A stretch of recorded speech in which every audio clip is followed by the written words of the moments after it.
What is wisdom? Hi, I'm John. Welcome to Philosopher's Corner. What is wisdom? Philosophy, it's the love of wisdom. So it's an attempt to find out what wisdom is. So, what is wisdom? The conventional definitions of wisdom are the ability to discern what is true, good, and timeless, common sense, and also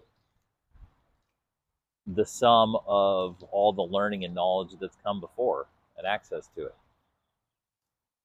which goes back into the timeless thing. So, this is philosophy, and we don't settle for the standard dictionary definition of just about anything. And we're not here to collect facts about things. We're here to develop our perspective. We're here to drill into the analytical thinking process that gives us the perspective on a particular topic, particular concepts, and eventually, hopefully it leads to the bigger picture of everything. So in this case, wisdom, right? So we've all heard it, and at a certain point, we know what it is. But what is it philosophically, right? We're trying to figure out a perspective, series of thinking, a series of critical analysis that's occurring in our mind, in our brain, that can give us the ability to discern what's true, what's timeless, but then also give us access to this huge volume of information from other people, contemporaries, and people that have been living life for thousands and thousands of years before us, who have also spent the time to try to figure out what the heck's going on with life and its different topics, right? So wisdom, it's kind of, to some people, it's the most valuable resource that exists. To some people, it's the main reason that humanity exists in the fashion that we do. So how do we get to a point of internal thinking that gets us to a point where we can know that we're creating our own wisdom? Let's start there, right? Because it's supposed to be common sense, and it's supposed to be discernment of true and what's timeless. Now, the easy way to go about it is to say that, like, if you live long enough, you'll see trends, right? To me, when I try to discern what's wisdom, like, at my point, there's an internal, I have an internal measure, like we all do, that comes with common sense, of going like, okay, well, if I see that the flame is on the stove, I know it's hot, right? That's common sense. The common sense being, I can take my hand and I can touch the flame, and then my hand, if it's in working order, will send me the information back. Hey, man, you're right. That's hot. So that's the common sense level of wisdom. The common sense level is that you repeat the fire is hot process through all the basic processes, right? And you use all your 5 basic common senses to do that, so that you already have established, through interaction with the reality, a series of baseline, what we would consider to be timeless facts. Like, you see water, water is wet.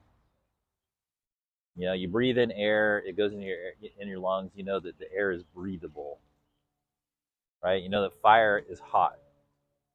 You know not to stare into the sun, right? There's a whole list of these things that they're sort of automatic learning for every human. And when you drill down into it and go, oh, well, how do people know to, like, do these things? Well, they say basically we have instinctual boot up programs already in our DNA, already in our brain. And so when we start exploring the world, we use the first 5 common senses to explore it, to establish all of these parameters, right? Like, despite the fact that we can't necessarily define or figure out gravity, let's say, everybody through common sense understands that it exists, right? You pick up a ball, you drop it, you pick up, you drop your plate off your high chair as a baby, whatever. through common sense, everybody knows gravity exists. And because you can look back in history books and you can look back at anything, once you know like gravity exists and you've confirmed it to your satisfaction through your common senses, then when you look back through materials of people coming before you, you now have a timeless piece of information in your mind and through your common sense. You know, looking back, that gravity exists. And when you look back through all the history books, it's a common factor. You go, oh, gravity exists then. It exists at any point in the history. At no point did I pick up a history book and read that people were floating off of the planet. They're like, oh yeah, in the 1500s, people were just mysteriously floating in midair. Like, that doesn't happen. So with that one piece of knowledge that you've discerned for yourself through your common sense, oh, gravity exists, right? This force that keeps me on the ground, it keeps all these things on the ground, right? Then you look back and then you can feel connected to all these other humans or all these other beings or all these other realities in the earth, right? And you go, oh, well, gravity exists. I figured that out. Cool. That's timeless. It doesn't seem, there's no indication that it's going to cease to exist, and there's a huge track record of it existing. Now, just so we know in further philosophical information, that that doesn't preclude something from ceasing to exist in the future. But as far as we're going in terms of discerning timelessness of wisdom, the back record like that, it's a pretty good way to go. So now that starts to open up a certain level of oh, now I feel connected. I feel connected through time and space to these other people based on this independent factor that we've decided upon, this gravity. Okay, it exists, cool. Now you start to do that almost automatically, but really like in a way that catalyzes self-consciousness, self-awareness, self-actualization of, especially in the childhood, obviously, you just testing things out basically with your common senses. Like, you just go around testing things out until you have a collection of these, I don't know, I hate to call them minor wisdoms, but like, we'll call them minor wisdoms, but fundamentally and very important wisdoms of all the different things in the reality that you can judge with your common senses. So you're figuring out the forces of nature, you're figuring out textile or how things are tactile wise, how things feel to the touch.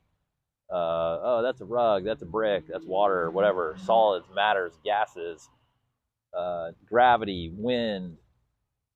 Start to get all these existential elements, and then you start to come into other factors that are less concrete but still measurable, both common sense, and you start to build foundations. So you have this foundation knowledge, sort of the basics that you figured out for yourself, but they connect and are independently verified by other people, not just in your contemporaries, but people throughout history, right? And at that point, since you start with the basics and you can trust it, and you start to form this bond of trust between you and your senses and your ability to discern these things that, like, oh yeah, this exists and it did exist, and oh, that's cool.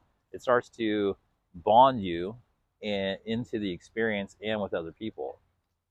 So you start to trust your senses. You start to trust that other people were trusting their senses, were communicating things to you from their position in time and their position in space. And it starts to bring you into the moment. It starts to give you trust in your senses, in your discernment, and it bonds you to other people and know that they're also, on some level, you understand that they're also going through the same process, even if you don't articulate it. And that starts this bond that we continue to build on as we progress through the different levels, right? Because when we say wisdom, a lot of people, me included, you go, oh, well, I just want timeless advice. I want to know what other people have figured out about these situations. Now, I think this is where it gets really interesting philosophically, is you start to go, okay, that's cool. We don't just want like these minor wisdoms, these basic facts, things that we can discern, whatever. Like, okay, what do we get to a point where when we start to get aware of the reality and we start to realize that life is a chain of events, and that these events are really the enactment of certain principles and perspectives to various degrees of self-awareness or group awareness. And you go, oh, okay, got the basics. But now I'm going into interacting with people, interacting with reality, interacting with situations in which I have personal motivation for desired outcomes. You know, I want good outcomes, however people define those, you know. And that's another area of wisdom. But at first you go, okay, cool. Now that I know that we have these senses to discern reality, and there are people throughout time and space who also discern reality, and now there's a sort of language that's happening throughout time and space where we can connect on these certain topics, you start to ask yourself, okay, what's like a deeper level of exchange? Now that we have the basics down, how is it that I look around and I find myself in situations in normal life that I may not know the answer to or may not know the outcome to, and I feel like maybe like I could use some guidance or I could use some awareness of what other people in the past have done. That to me, that's where the wisdom like really kicks in, because you go, okay, cool. How do I come up with a mental approach to this to find out what were other people engaged in and what conclusions did they come to given this particular situation I'm in. So if I'm in situation A, I have to figure out what is it about situation A that I'm trying to figure out. And situation A, whatever it is really going to come down to, and this is all based on your perception of that of situation. It's always going to come down to the major issues and the major values that are packed into situation A. And situation A being at a present moment where, like, what are the actions or what are the effects or the approach I can take, and what are like probable outcomes. Not that you can predict everything, but the idea is, okay, where's this headed? You know, whether you're trying to influence it or just observe it or be a part of it or just have a heads up, you know, that's up to the person. But you're looking at situation A and you go, okay, cool. How can I dig into this so that if I analyze the situation, I can distill it down to something where then I can take those principles and issues and values that are in play here, I can take them, extract them, and then I can use that without the particulars of the situation, because those are personal, and make it universal, and then apply, like, scan through time and space with those issues and principles and values in mind, and find other examples where the situation, the principle, and the values, they line up. As you know, sometimes exactly, sometimes just as close as they can, and then scan through the time and space to find an example that you think matches up, and then you look at it and you go, oh, okay, my situation matches up with what this person did. Whatever, they had it happen to them in the 1700s, and they wrote about it, and they wrote it about it in a way that matches up with this. So I'll read it, and you read it, and you go, oh, yeah, that's pretty much exactly what's going on with me. How they go through it, and you go, oh, well, it was like that for me. This was similar. This was similar. Wow, these are like all the key issues and values and sets I'm grappling with are right here, present. How this person dealt with it, and then you read and you go, oh, that's how they dealt with it, and like that was the outcome. Oh, okay, cool. And then you go, you do that for a number of iterations. This is where sort of the science of philosophy comes in. You go, okay, cool, I found that situation. It matched up. How many more of these, right? And so you just go through and you do your research until you're satisfied. You know, maybe you do 5 or 10, or maybe you do 100, or, you know, depending on what you're doing. If you're doing it for personal enlightenment, or are you doing it for a term paper or whatever, you go through enough iterations identifying those core elements, and you have them match up and you kind of overlay them, right? And then you can start to see the universality in situation A, right? Just as you line up all these examples, you can see the universality in them. That becomes apparent. And that's a common sense deduction. You can see it. You can do it with like your normal analysis. And then you get to see what are the different outputs, what are the different outcomes, right? Like what's going on here.